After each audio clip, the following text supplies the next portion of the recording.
Welcome to the Libertarian Institute YouTube and Odyssey channel. I am joined by Connor Freeman, our foreign policy analyst. Connor, how's it going, brother? I'm great, Keith. How are you? I am doing very well. We also have Kyle Anzalone, our news editor. Kyle, what is your first article this week? Yeah, so the first article I have today, me and Will Porter wrote for the Institute yesterday, and it is titled Gitmo Detainee Pleads Guilty, Likely to be Transferred Under Agreement. And this is about Abd al-Hadi al-Iraqi, who says his real name is Narshwan al-Tamir, and he was brought to Gitmo in 2007 after being captured by the CIA sometime in late 2006. Honestly, there's not a lot of public information available that I could find on this guy. He was born in Iraq. He fought in the Iran-Iraq War for Saddam Hussein and was a major in his army. Then in the 1980s, he traveled to Afghanistan to fight the Soviet occupation as part of the Mujahideen. And then he became a key member of Al-Qaeda sometime in the mid-1990s.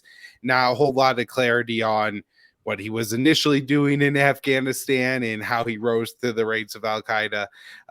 There's a few notes that the U.S. has on him of this during this time, saying that he was running a training camp pre 9/11 and had been involved in destroying some statues.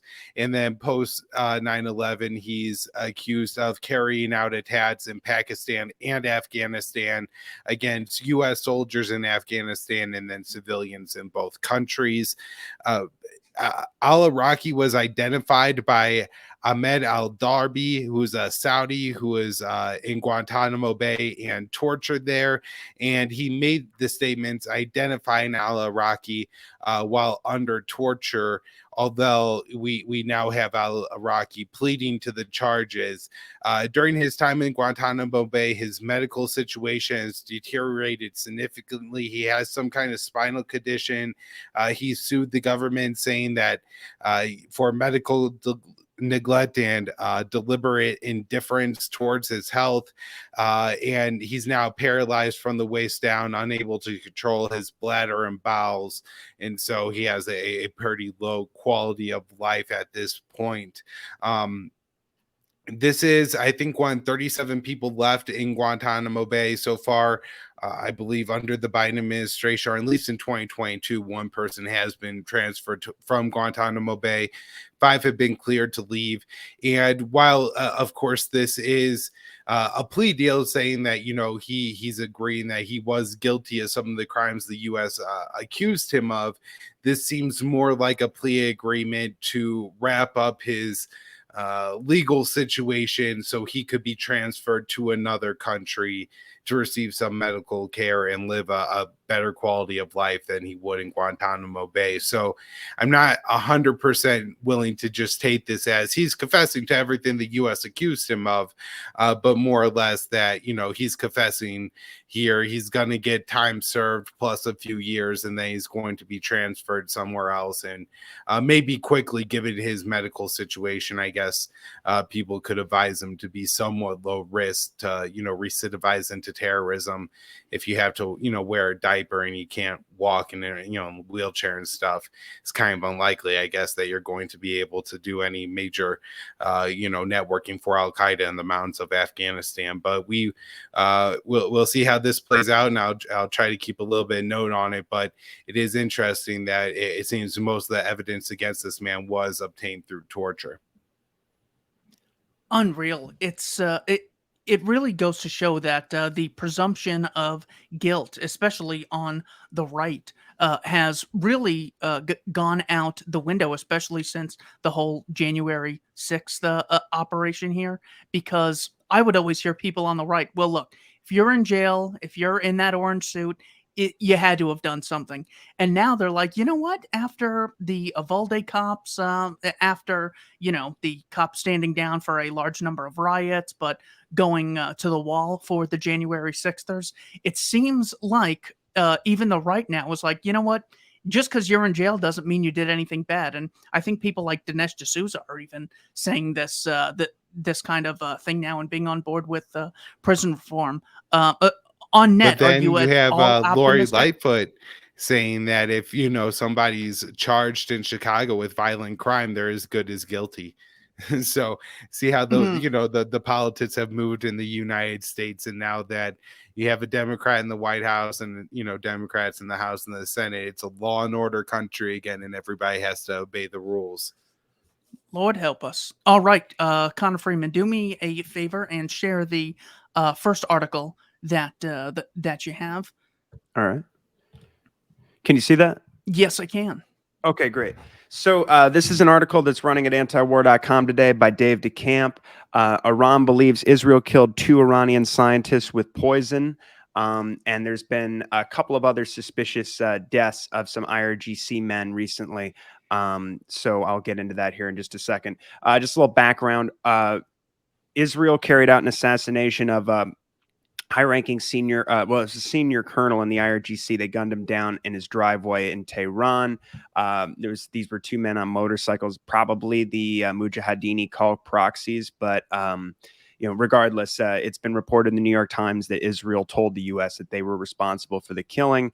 And there's been a series of other killings recently, including one that resulted from an Israeli drone strike on a military facility at the Parchin military complex. It was only a few dozen miles southeast of the capital of Tehran, and they killed an engineer there. Again, this is a facility that was was involved in the drone program. I've noticed, and anyone who follows what's been going on here with this sort of hot covert war that Israel wages against Iran, it's usually painted as kind of a tit for tat thing. It's not really that. That's not really not the case. But what is happening is we're seeing that the Israelis are focusing particularly on the Iranian drone program, even in their propaganda and also in these attacks. So the New York Times is now reporting this week that Iran believes that these 2 scientists, including one who died on May 31st, who was named Ayob Entezari, who was an aeronautical engineer who worked for a military research center, again, in the missile and drone program. Initially, when we covered this on Conflicts of Interest, I reading the Times of Israel and these other, and Al Jazeera and some of these other things and antiwar.com, it didn't appear right away that the Iranians were accusing the Israelis of this, of his death, although he died under very suspicious circumstances. He died at a dinner party, I believe on May 31st. He was poisoned, and then the host of the party fled the country. And what was interesting about it was Iran was not immediately accusing Israel of any wrongdoing. But then in the Israeli media, they reported that Israel was going to escalate their security warnings for Israelis abroad, and that we're anticipating Iranian retaliation on this. So sort of implicitly saying that at least they did play some role, right? And but now we have an Iranian official and people with ties to the government telling the Times that they believe that Ayob Entezari and this another gentleman named Kamran, I hope I'm pronouncing this right, Agamole, is a geologist, were both poisoned at the end of May within a few days of falling ill, and they died within a few days.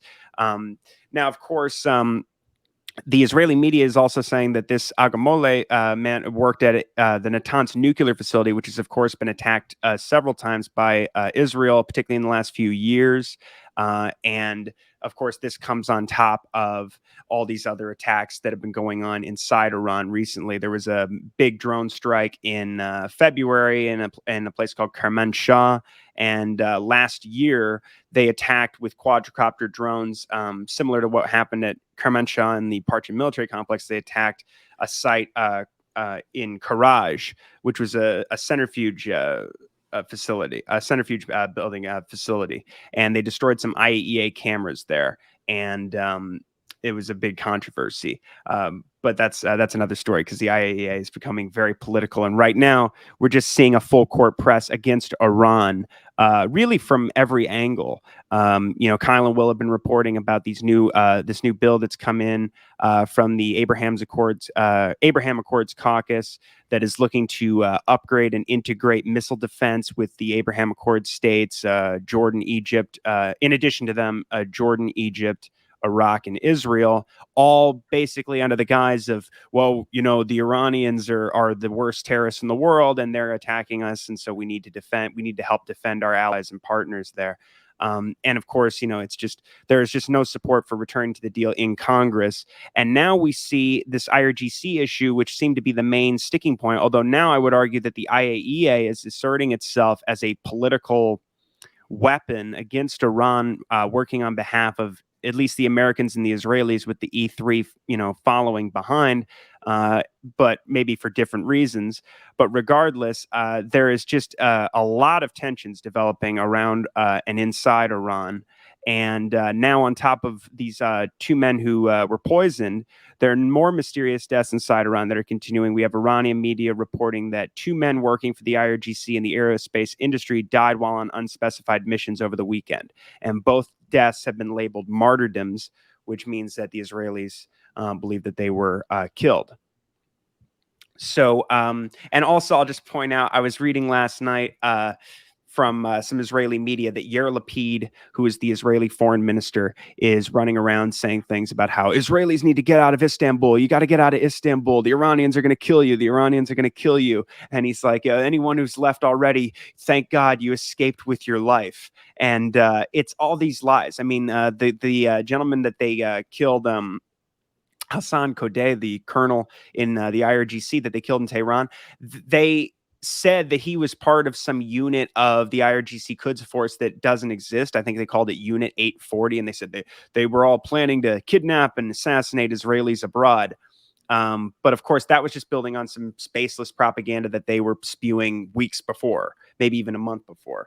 But it's just absolutely crazy. Israel is going around killing Iranians. And then they say that they're just defending themselves because the Iranians have this incredible plot they're working on to just go around and start lynching Israelis. But that is, of course, yet to happen. There's no evidence for it. But just obviously escalating tensions, and we're seeing a worse and worse situation with the backdrop of Biden doubling down to show that he's behind the Israelis and the genocidal maniacs in Riyadh and Abu Dhabi. This is all not looking good. My first article here, I had a gentleman, David Bonson, on my show. This was the other week. He has a great book, There's No Free Lunch, 250 Economic Truths. What I loved about the book is that each page takes like 30 seconds to read. It's just a quote from one of our heroes in as far as, people like Adam Smith, Hayek, Mises. He even cites voluntarists like Jeffrey Tucker in there. It's a great primer to get people interested in any free market ideas. He then provides a little commentary and context to each quote. Just one example is, defenders of free enterprise do not believe in a perfect administration under a market economy. Rather, we do not believe in the possibility of such. To the extent imperfect decision-making is accepted, we then seek to solve for who has the best chance of answering the question correctly, he with local knowledge or he without. He who will reap the consequences of his decision or he who will not. It's so important because we're so often called utopians in this realm, and that's not it at all. We know that there are institutions filled with fallible human beings, and he does such a great job in this book. I totally recommend it. We went for about an hour, and I thought it was a really great discussion. So if people want to check out that book as an introduction for some very light reading, There's No Free Lunch, 250 Economic Truths. I can't recommend it highly enough. Kyle, what is your next article for us? All right, the next article I have is another one that I wrote with Will Porter last night at the Libertarian Institute, titled Zelensky vows to liberate Crimea as Ukrainian officials voice alarm over Russian gains. And we write, Ukrainian President Volodymyr Zelensky has promised that his forces will retake the Crimean Peninsula, which was annexed by Russia in 2014, despite warnings from other officials that Kiev will soon lose the Donbass region to Moscow without substantial military aid from the West. The leader pledged to recapture the Russian-controlled region in a video message on Monday, stating that the Ukrainian flag will fly over Yalta and Sudak and a few more cities on the Crimean Peninsula. And then he concluded with, of course, we will also liberate our Crimea. Zelensky went on to say that Ukraine would retake the Donbass region in the country's east, where separatist forces have declared secession from the government in Kiev and are now fighting alongside Moscow. Tell the Ukrainian army will definitely come, the president said, urging citizens to maintain contact with those living in the area. Despite Zelensky's optimism, however, Ukrainian officials offered a far less promising assessment in comments to the Wall Street Journal, which noted, without a broad and rapid increase in military assistance, Kiev faces defeat in the Donbass. An advisor to Ukraine's interior minister said, victory will be with the side that has more and better weapons. And if Western nations fail to supply sufficient arms to Ukraine, will bleed out. The journal reported that Moscow currently has 10 to 20 artillery pieces for every unit operated by Ukraine along the front lines, and significantly more ammunition, as well as superior in the armor and air power. Though Russia devoted more attention to Ukraine's western half in the initial phase of its attack, it has since shifted its focus to the Donbass, which it has also vowed to liberate from Ukrainian control on behalf of two separate states in Donetsk and Luhansk. As of June, Moscow held at least 20% of Ukraine, a figure acknowledged by Zelensky himself, much of it in the country's east and south. Washington alone has provided tens of billions of dollars in security assistance to Ukraine since Russia invaded in February, in addition to waves of armed transfers from allies across Europe. Recent Pentagon shipments include long-range rockets capable of striking targets 50 miles away, well beyond the range of U.S.-made artillery already provided, despite concerns the weapons could be used for attacks on Russian soil. Still, officials in Kiev are demanding more from the U.S., with senior Zelensky aide insisting on Monday that Ukraine needs heavy weapon parity in order to end the war. Towards that goal, he requested another 1,000 howitzers, 300 multiple launch rocket systems, 500 tanks, 2,000 armor vehicles, and 1,000 drones. So that they're looking for a lot more weapons in Ukraine, and they want the U.S. taxpayers to pay for it. Connor, what is the next item that you have for us? There we go. Yeah, I see the Washington Post concludes. Just make sure your mic is unmuted. My apologies. Okay, so this is from Phil Weiss at Mondo Weiss. This is Washington Post concludes that Israeli soldier killed Shireen Abu Akleh, building pressure on the U.S. government. So this week there's a very in-depth investigation in the Washington Post following previous investigations by the AP and CNN. And of course, eyewitness testimony from the day of the killing of Shireen Abu Akleh by the Israelis. And it's just building on more and more, confirmation. I would say confirmation at this point of what actually happened. That this lady was murdered in cold blood, shot in the face by Israeli occupation forces outside the Jenin refugee camp.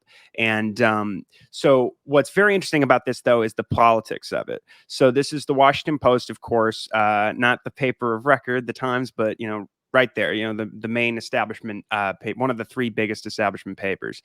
And they're basically saying that the Israelis are without explicitly saying it. They're saying the Israelis are lying.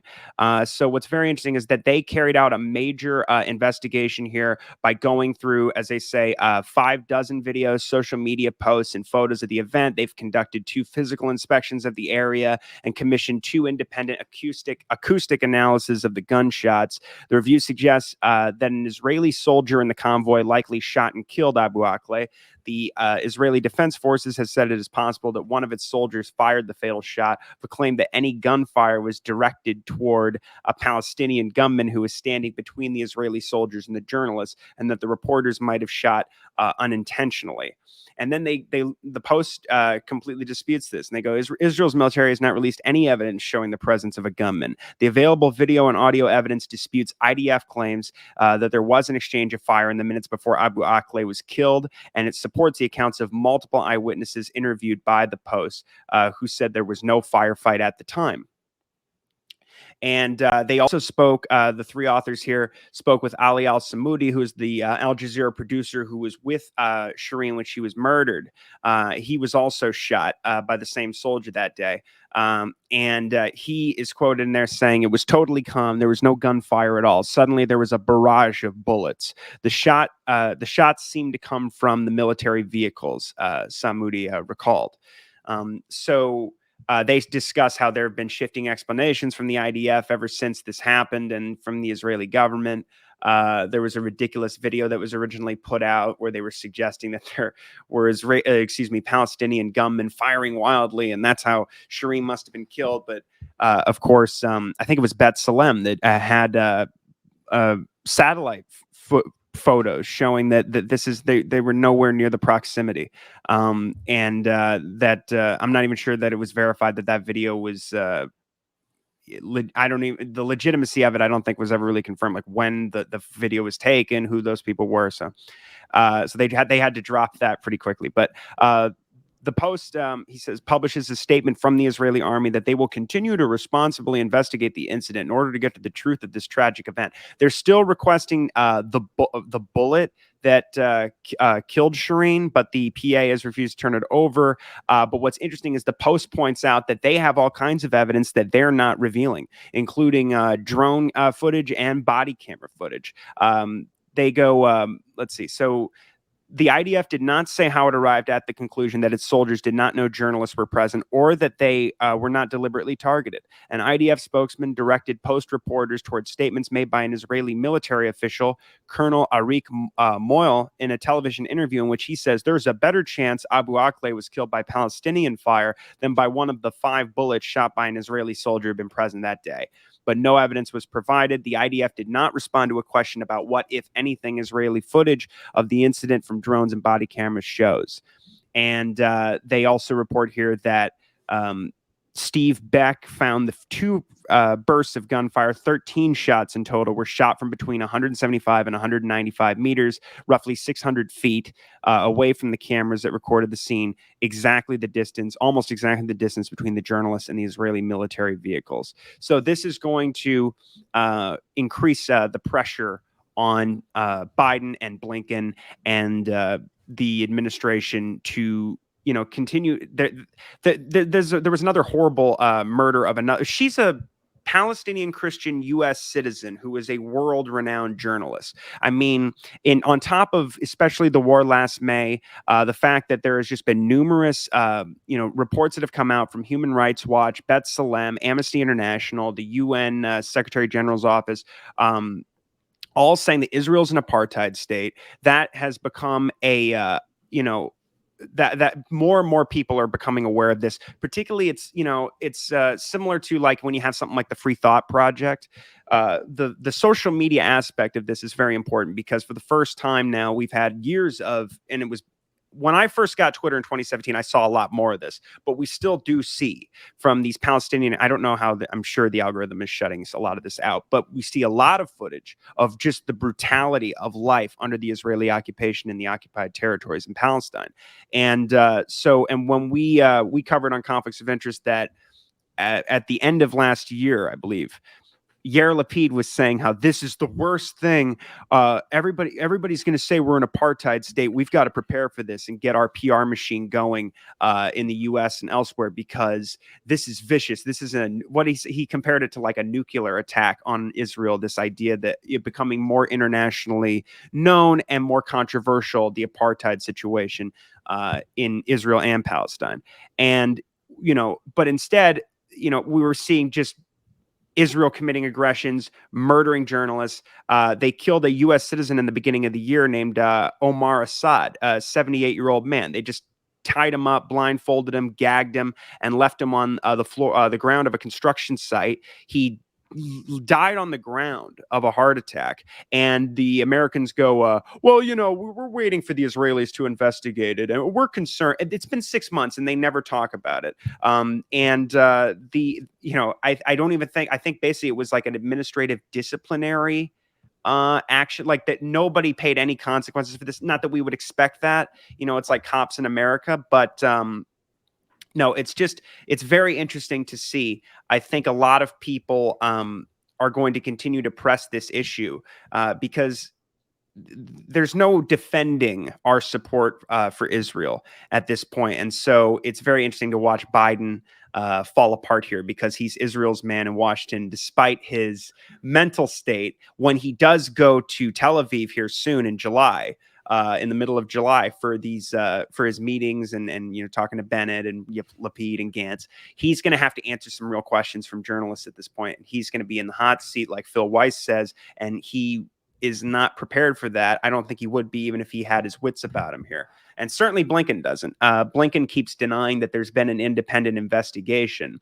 But as we've seen now, there've been, we've seen a bunch of investigations. Like I said, the AP, CNN, and now the Washington Post.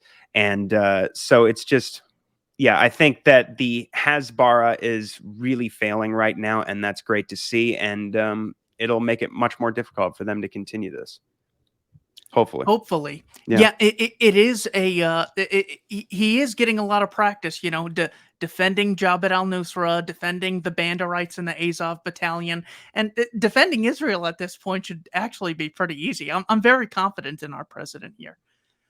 I had a gentleman named Brad Palumbo on my show. It just happened that he was on during Pride Month. He is a gay gentleman who works for the Foundation for Economic Education. It's important just because at a time like this, we can still say, hey, we have people on our side. So even if your only interest in politics is advocacy of the LGBT community, we still are not just inviting, but you can still take that principle of, for the same reason adults should be able to marry each other, they should be able to, that same adult should be able to engage in any economic exchange. I came across this great quote here. It says, to the extent that the years between the end of World War II and today are a story of competing economic visions, the short version is this: Karl Marx was wrong and Milton Friedman was right. Market-oriented reforms over the past several decades have cut severe poverty around the world by more than half. As late as 1980, more than 40% of the world's population lived in severe poverty, according to World Bank figures. Now, that share is less than 10%. There is simply nothing else in history of the material affairs of the world that can compare to that. So, again, we not only have the moral justification, we also have the economic justification, not just making people like Andrew Carnegie and John D. Rockefeller rich, but it channels their greed or self-interest, so to speak, in such a way that they can't get a penny out of our pocket unless they are willing to please consumers in the voluntary sector. The shortcoming is when there's a state that can regulate on your behalf and take out competitors that can't compete with you, then they can't get a foot in the door. It makes it worse for everyone. It gives consumers less choice. It gives employees less leverage, and they might be stuck in a job that they don't like because they have fewer options, and their wages would be lower because employers know that it's going to be much harder for them to pick up and go. Sheldon Richman uses the term, it's harder to tell your boss to take the job and shove it, but you know what he means there. And this was just so important because Brad actually attended a Marxist university. I want to say it was in Massachusetts, but he has a great show with Hannah Cox called Based Politics. I was very glad to have him on. Kyle, what is your final topic for us? All right. So the last article I have here, I wrote yesterday, again with Will Porter for the Institute. U.S. Chinese officials warn of looming conflict over Taiwan. And of course, we have Biden's big gaffe when, he said the U.S. was going to defend Taiwan, breaking U.S. policy, strategic ambiguity. And it appears that his officials are continuing to crank up the heat. We write, tensions between China and the U.S. continue to escalate as Secretary of Defense Lloyd Austin warned of a Ukraine-like crisis in Taiwan, accusing Beijing of pushing aggressive foreign policies after trading threats over the disputed island with his Chinese counterpart.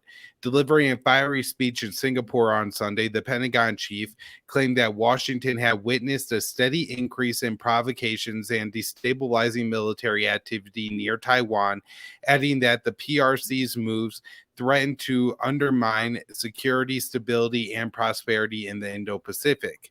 That is crucial for this region. That is crucial for the wider world, he said. Austin went on to claim that China had disregarded the rules-based international order and is following a more coercive and aggressive approach to its territorial claims, stating that could spark a Ukraine-like conflict over Taiwan, which Beijing considers part of China proper. This is Austin still. Russia's invasion of Ukraine is what happens when oppressors trample over the rules that protect us all. It's what happens when big powers decide that their imperial appetite matters more than the rights of peaceful neighbors. He noted nothing. It's a preview of a possible world of chaos and turmoil that none of us want to live in. Though China has rejected any similarities between Taiwan and Ukraine, U.S. officials have repeatedly made the comparison, some even urging Taiwanese officials to look to Ukraine's alleged success in fending off Russian forces as a playbook for countering China, according to Politico. Since President Joe Biden took office, Washington has sent warships through the disputed Taiwan Strait on a monthly basis, triggering a series of harsh reprimands from Beijing. Biden also approved several rounds of arms sales to Taipei in line with policies of his predecessor, Donald Trump. On Monday, Chinese Foreign Minister spokesperson Yang Wenbin reiterated that the strait falls within China's territorial waters and exclusive economic zone, saying his claim is supported by international law. The statement followed a rare face-to-face meeting between Austin and Chinese defense officials, Defense Minister Wang Benhe in Singapore last month, where the two reportedly sparred over the Taiwan issue. If anyone dares to split Taiwan from China, the Chinese military has no choice but to fight at all costs and to take necessary measures to crush any attempt by Taiwan separatists to split Taiwan away from the motherland. And we said that, according to the Chinese Defense Ministry spokesperson, actually to Lloyd Austin.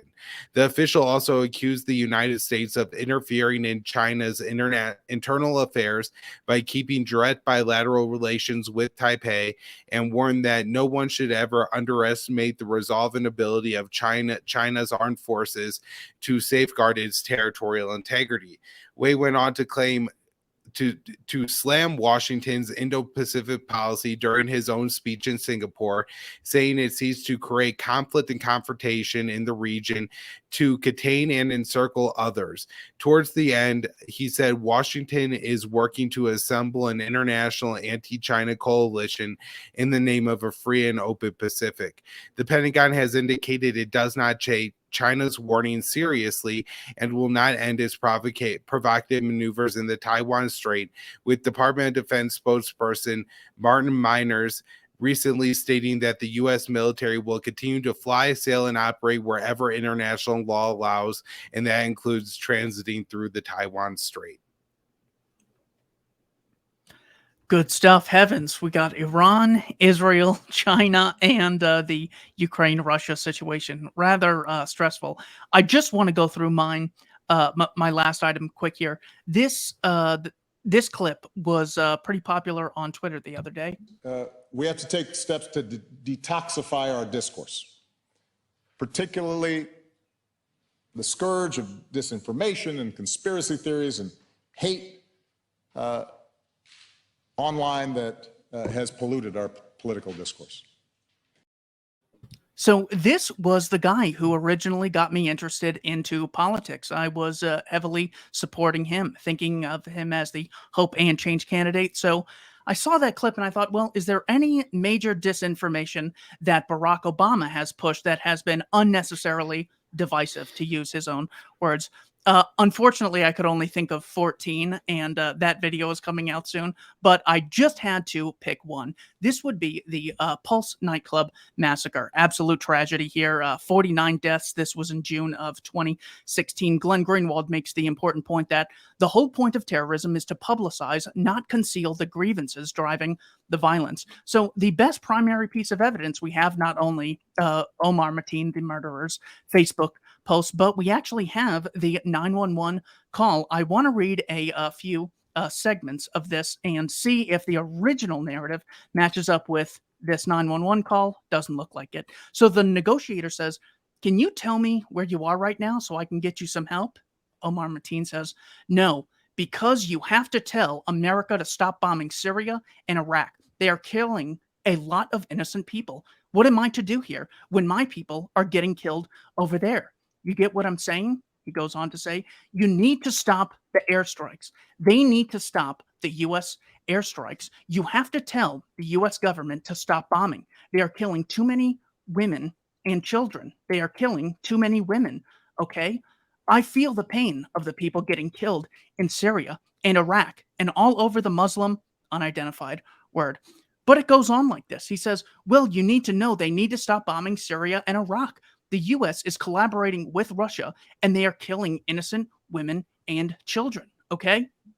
So here we have Barack Obama's time to shine. This could have been him really showing the American people that he's not just in the pocket of the deep state. He ran on closing Guantanamo Bay and how Iraq was a totally unjustified war. He could have tied this in with his campaign promises of having a less aggressive foreign policy. Unfortunately, he didn't. They spread the lie, as did Donald Trump. Donald Trump came out and said, well, it was because of their sexual orientation is why members of Islam want to kill American citizens. Talk about it making the situation in America more toxic than it should have been. This could have been a moment for us to come together and really learn something about what the Department of Offense actually does and the unintended consequences, or the what in the free market is called externalities. Government, of course, being the biggest externality any society could have. So the Pulse myth is so vitally important because it really goes to show us the external costs that government imposes, and then they lie about it. And you see the negotiator in these transcripts saying, Mateen, I'm just trying to get you out of here. What message would you like me to pass along? Now, of course, you kind of lie to someone when they're a murderer, but when the FBI is getting these ideas, or when they're in communication with these people, you'd think the FBI would have a press conference about that and say, hey, by the way, a lot of the murder that takes place is a result of the things that you people are voting for. We're the intelligence agencies. We're very intelligent. So we just wanted to pass along that intelligence. But no, instead, they care more about the January 6thers and the Proud Boys and anyone else who doesn't fit their agenda. So yes, the Pulse myth is so vital, and it appears this one was both sides, that Cory Booker and the Donald Trumps of the world were pushing this myth. Connor, what is the final article you have for us? Well, you know what? I was just going to say, I'm going to do something about Syria since I've been talking about Israel so much. I'm going to talk about them bombing Damascus airport recently, destroying the only remaining runway that they hadn't destroyed already. But just to add about the January 6th thing, a little while ago, I mentioned on our show that there was a Democrat guy running for Congress as a Democrat out here who came to my door and wanted to talk about foreign policy. And I asked him about foreign policy. He didn't want to talk about it, but I said, what are your takes on, he goes, oh, Russia, Ukraine. I said, anything, Iran, Palestine, Afghanistan, Russia, Yemen. And he goes, one of the things he said about Iran was that he wants to make sure we have a longer, stronger deal and deprive them of, they shouldn't have any ballistic missiles and they shouldn't have any allies in the region. They shouldn't be able to fund terrorism or whatever the hell he was saying. And recently I was like, I haven't heard from this guy in a while. He was very pro proxy war in Ukraine too. And I look up, which is, that makes this even funnier. I checked his Twitter just to see what the hell's going on with him lately. And he said, it's recently the new tweet was something like, as a Jew, the January 6th committee hearings are very important to me because we believe in never again. I'm like, so that's the frame of mind of Democrats right now. I just had to laugh, conflating the, because, that January 6th thing, it's like, we could be here for another Holocaust very soon. I mean, that it's, if we don't take care of it now, it could happen again. But anyway, this is my, these are my last articles. These are from Jason Ditz and Dave DeCamp, or no, Jason Ditz at antiwar.com. So last Friday at 4 a.m, Israel from the occupied Golan Heights fired. They launched strikes on the Damascus airport, and they claimed that they were doing this because supposedly Iran was using civilian flights to transfer weapons to Hezbollah through the airport. Of course, Russia condemned this, although they usually do nothing about it. They recently fired some air defenses up at some Israeli planes that are usually bombing Syria every week. Now, lately, it's been more than that, sometimes 1, 2, 3 times a week. They just said that it's a vicious, provocative attack, and they said it's completely antithetical to international law. They're working on repairing the airport now, but there's really no timeline in place. As I said, they destroyed the north runway. The only other one had already been damaged by previous Israeli attacks and was no longer being used anyway. At this point, they're working on it, but it's just another example of just the absolute devastation that has gone on in Syria. On top of the dirty war where we backed Jabhat al-Nusra and all these al-Qaeda affiliates and started a war really that killed 500,000 people. And that's a conservative estimate that's years old now. We've had this country under some of the worst sanctions in history. I mean, the Caesar Act sanctions deliberately are designed to prevent Syria from ever rebuilding after that war, targeting their engineering and their construction sectors. We've known since the beginning of last year, the UN says that something like 60% of their population is facing starvation, more than 12 million people. And Anthony Blinken, who's, this great defender Freudian slip, great defender of democracy, supposedly, says until there's regime change, our policy is to actively oppose Syria ever being able to rebuild after the war. They can't even really get much investment from, states like Russia and China because of the sanctions and the fact that it's going to cost them hundreds of billions of dollars to rebuild their country. And that's money they do not have. Of course, the U.S. illegally occupies the country in the Northeast, taking a third of the country, stealing their oil, which Biden has carried on this entire time. And there's been no real change since the Trump years. And of course, our NATO ally, Turkey, is getting ready for a new offensive against the Kurds in the northern part of the country. So, all of this is just flying in the face of every bit of Biden's rhetoric about democracy versus autocracy, good versus evil, and this sort of Democratic Party spin on the great power competition paradigm that was codified and really solidified under Mattis at the Pentagon in 2018. It's just new PR. But as you can see, I mean, this is just what the American empire has done to Syria will go down in history as one of the worst war crimes and atrocities that has ever occurred. It's an absolute shame. We appreciate you guys staying on top of it and documenting everything. Gentlemen, thank you for your time. Everyone, please subscribe to the Libertarian Institute YouTube and Odyssey channel. Take care, fellas. Thanks for your time. Thank you.